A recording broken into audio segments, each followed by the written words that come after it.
JT Crowley is Talking Books. On the show, you'll hear from emerging talent and seasoned veterans from around the world. Hello, I'm JT Crowley, the host of Talking Books on Web Talk Radio. And today I welcome back for the umpteenth time Molly Arbuthnott from the UK. Moreover, she identifies as being Scottish with a family coming from Scotland. Molly has written numerous children's books, and I have to say I've had the great pleasure of interviewing her about most of those books. Recently, the interview was Eddie the Duckling, and prior to that, Peanut the Hamster, which for me is still my favourite, everybody, but that's just my opinion. And of course, we did Oscar the Fairy Cat recently. And if you want to know more about those books and all her other books, then go and have a look at the Web Talk page, which on Talking Books, and have a look at the written introduction that follows this podcast, accompanies this podcast, and there you'll find all her social media sites and the links to some of the books. So you'll find out more about Molly there and her books, her writing, and her adventures. And so let's focus purely for this podcast on Eamonn the Bat, which was published in early September of this year. What's the book about? What's the message written for the kids this time? Well, let's invite Molly back again so that she can tell us all about her latest venture in writing. Molly, come and join me again on the show. It's a great privilege to have you back. Hi, John. Thanks for having me. Oh, it's wonderful. And your books are amazing. The children's books, the illustrations, they're bright, vivid throughout all of the books that you've done. But as I said, Peanut the Hamster is my favourite. And I'm saying no more.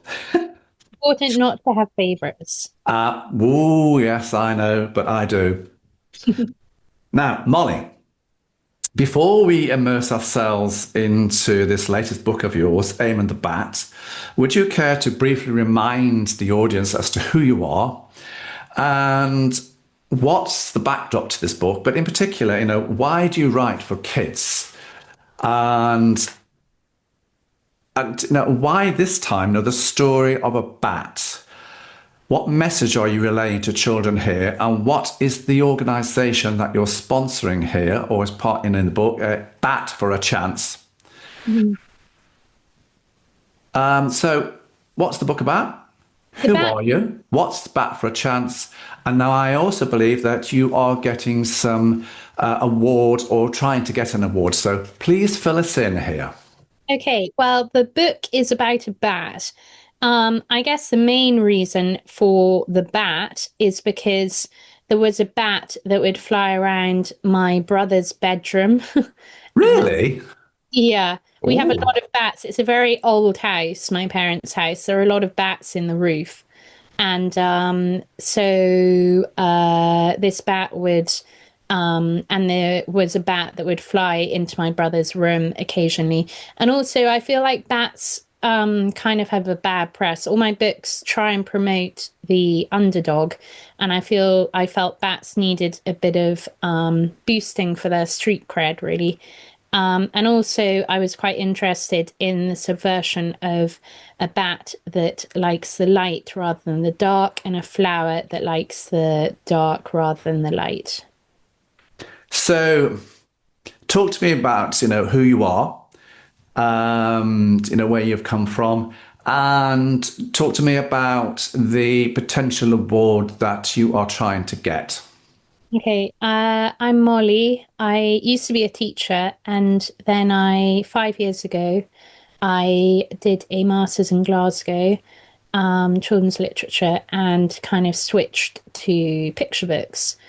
And I've just never really looked back since. I've Eamonn the Bat's, I like to call it my 18th book, but that's kind of bending the truth a little bit, because one of them includes a flap book that's Ukrainian English that I'm trying to find time to kind of steer and promote a bit more.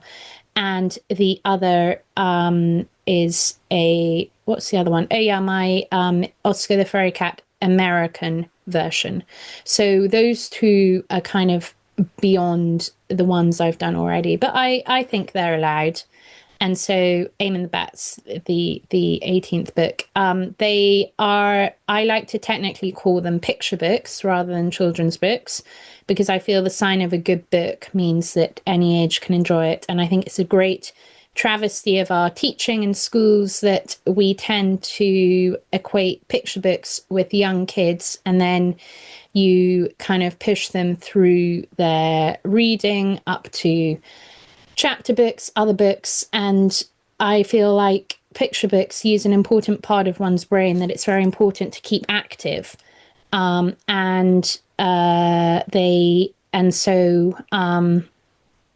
like to call a picture book a book for anybody, just because you can go to an art gallery and look at a picture on the wall, and there's no difference between looking at a picture on a wall and looking at a picture in a book. A picture paints 1,000 words. It does indeed. It does. So the charity Bat for a Chance. They are, I was kind of playing on the word bat in this because they're more to do with cricket rather than the animal, but they are called bats, so I feel it works. And they provide cricket to underprivileged children who wouldn't have the opportunity to play otherwise. And I have their logo in the book, and there's a QR code to their website, so there's the opportunity for people to support the charity should they wish. Now, talk to me about the potential of an award for this book. Well, it's been shortlisted for the People's Book Prize, which I did for Oscar the Fairy Cat, my first book, and the opportunities come up again. So I'm really excited, and it really just now needs votes. Lots of votes to give it the chance to succeed. So how can people vote for this? You can look up People's Book Prize. I'm also going to put the QR code onto my website, and the next print run of books I do, I'm going to print the QR code on the back. So lots of opportunities, but just the easiest way is to look up People's Book Prize and find picture books. Okay, so let's have a look at the book then. Now, the illustrations, Molly, are, like in all of your books, they're amazing. They're the pastel shades in this one, and the illustrator is Albrecht Canti. And as I says, the illustrations are simply wonderful. They're pastel shades and they're perfect. And you start the story with Eamonn was a bat, but while most bats love the dark, this bat, Eamonn, just loves the light. So talk to us about the opening scenes to this amazing book of yours, and the great illustrations that Albrecht Canti has done. And I love the cave scene, and here we've got Eamonn flying off in the morning because he's going out for the light, and all his family and friends are flying back from their night ventures. Talk to us about the opening scenes in this lovely book of yours. Well, it's trying to, like I said, kind of subvert the norms. So it's a bat who enjoys the light. And I mean, really, the drive behind this is because I quite want to go to Australia. So I'm planning a trip to Melbourne in February next year, if I can make that work. So that was the reason for the setting. And then Anna Lucia was the winner. I interviewed 90 illustrators for this book, and she came out top. And I think the book is a testament to why. She does a great job. And it's filled with light and joy and bright, and hopefully brings lots of cheer to anyone who reads it. It does that, everyone. It really does. Now, I love, Molly, the pictures, around Eamonn's bat friends. We're not interested in seeing the world during the day. That was their comment. But he simply loved seeing the wonders of the world, in the light. And of course, now you base the story in Australia. And here you've got Eamonn the Bat. He's helping lots of animals, in particular the koalas. He's very busy, Eamonn, isn't he? And, he's there to help all the animals and have a great time himself in Australia. So, why Australia? Why have you given Eamonn these characteristics? Well, it's kind of characteristics that we all want really to help others. And I try with my books to make them as learning opportunistic as possible. So the reason for the different animals is to teach children about different animals that they might find in Australia. There's already been quite an interesting conversation about bats themselves because they're one of the few mammals that gives birth to real babies. And then there are what's the animal? There are, I don't say numbats, but there's platypus, and platypus are one of the few mammals that give birth to eggs. So it sort of leads to an interesting comparison in mammal characteristics. And yeah, so I try and teach. There's also one page quite near the back where I'll show you here, where you can see it's at the fig tree part, and you can see the cafe, and they're all eating lamington cake, which is very popular in Australia. So that's and that's in the cafe, which is in Sydney, the Botanical Gardens Cafe. So that's kind of tying into that as well. And so I like to hope that teaches children a bit about Australia in general and the animals too. Yeah, it's a book to enjoy. It's a picture book. It's a book to understand that different people, different animals do different things. And here again, because it's a very short book, and I loved the bit about where we have to say, Molly, the story of the mauve flower, because I don't want to give the whole story away, everybody. So this is just a tantalizing tease, because what we want you to do is go and get the book, have a look for yourselves, and make your own choices and decisions of what you think to the book. But I have to say, Molly, the story of the mauve flower and Eamonn is enchanting. Would you care to tell the audience, a brief insight as to how this flower came about? Because the bat likes darkness, but Eamonn likes the light, and it's vice versa for the flower. Exactly. Fill us in here.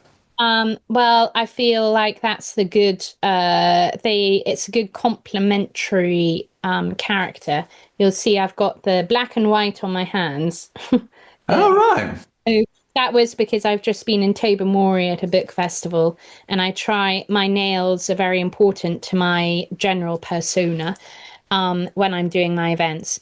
And so, yeah, I kind of felt that it works quite well together, having these two animals, well, the animal and the flower. I love flowers, and I feel like it just kind of worked. There's no reason really. I can't give some major insight into why. It just is as it is. Because Eamonn is trying to tell all his bat friends, and he's trying to tell the flower, do you know what, guys? There's so much more around in the daytime than there is during the night. Come and take a look. Maybe, to be honest, that's maybe not technically true, or it depends where you are, because sometimes night can be far busier than day, depending. So, but in this case, I feel like the day is much more exciting than the night.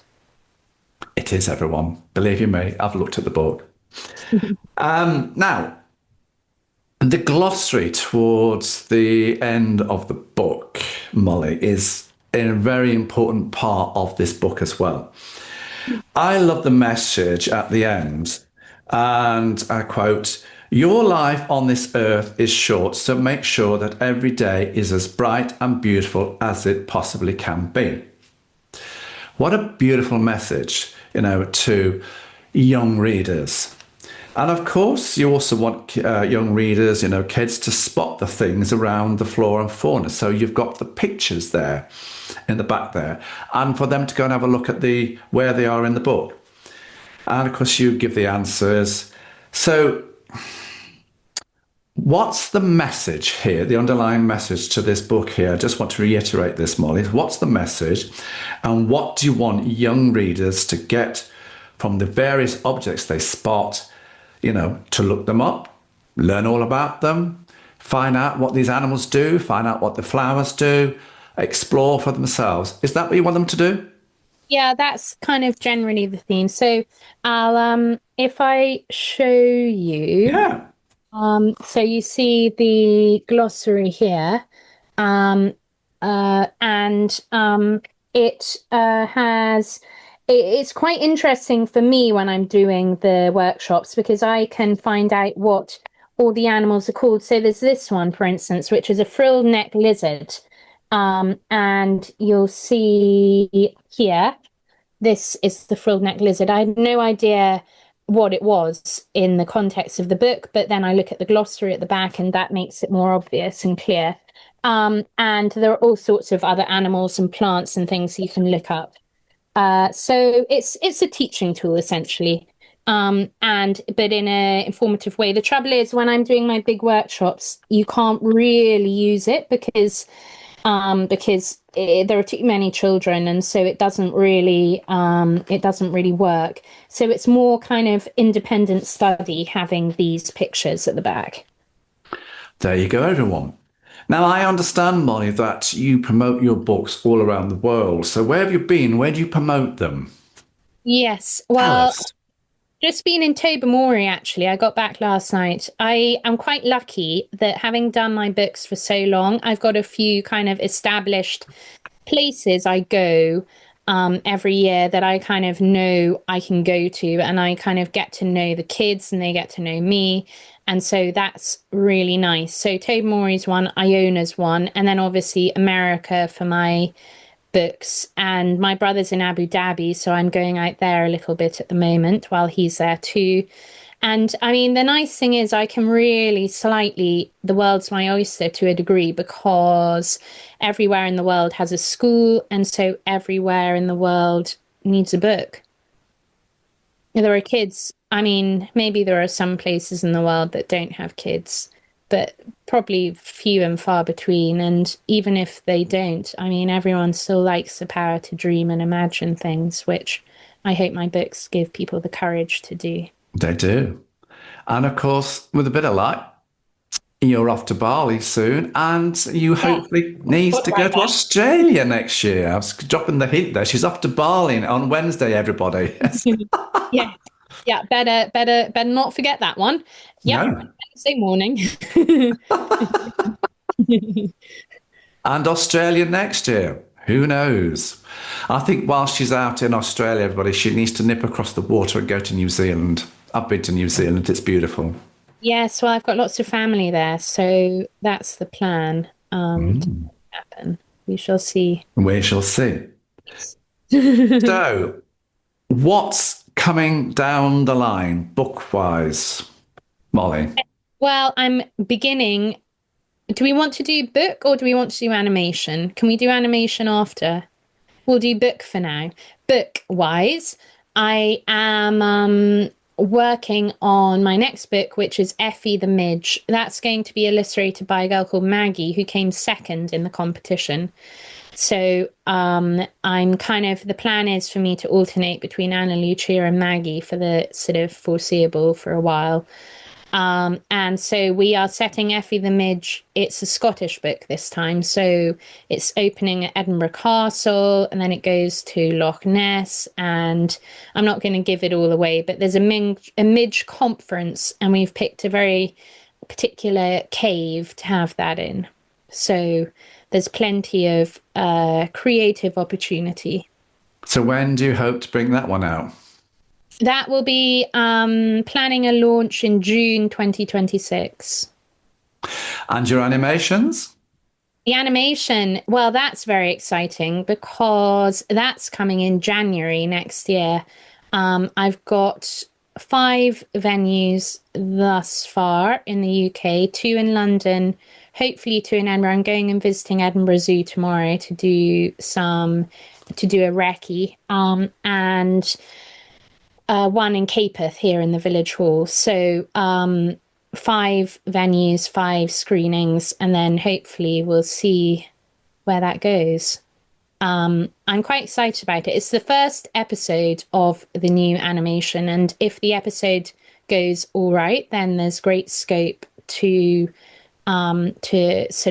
bring out episode after episode, because, and then this is just on the ferry initially, but I've learnt that 1 page of a book can easily be padded out to be about 10 minutes of an animation. So it's much easier from my side. I don't need to, and also I've got someone helping me do it, but there's a lot more padding in an animation than there is in a book.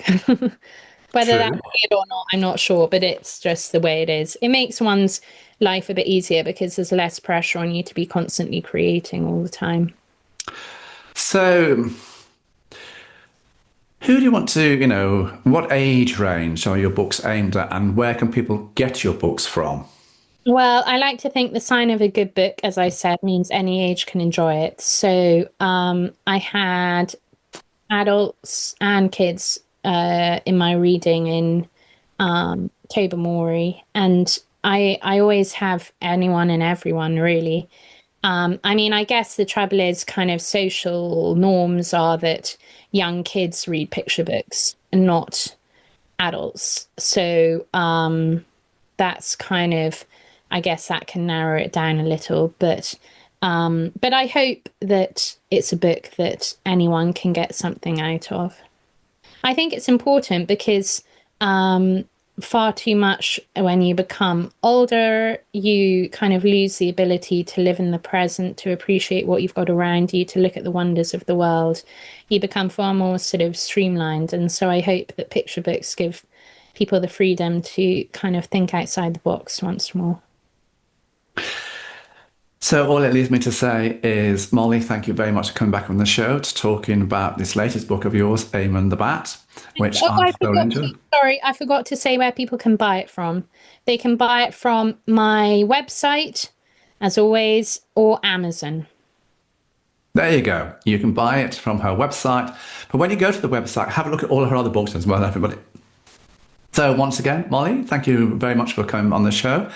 And hopefully we'll be interviewing you again next year about your new books and your new ventures, because I love chatting to you about your work. It's wonderful. And these books are simply great for young readers, even old readers. Yeah, I hope so. Molly Arbuthnott from Scotland, thank you very much. Thank you.